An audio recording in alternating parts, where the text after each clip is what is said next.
idol. Dito tayo nag-pick up sa may Divine, Santa Maria. Ito dalhin no, upo ng e-bike sa Angat na dalhin.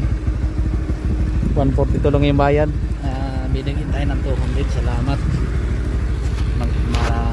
Mana yung customer natin. Yun lang mga idol. At ito mamaya kung nasa Angat na.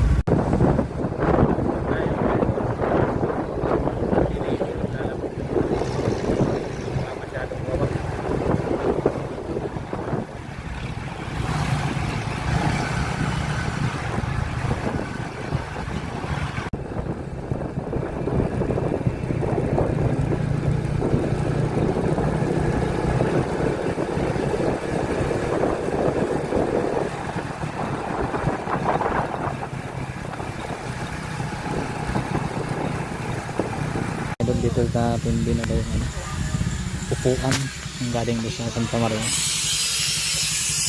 Dito pala yung pinakot ginagawa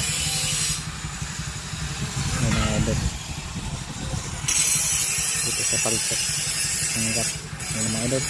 Magandang hapon mga idol, napakaganda dito. Nandito sa may Angat, napakaganda na. Nag-deliver tayo dito, nag-ano muna tayo, Delicia. Wala nang budget.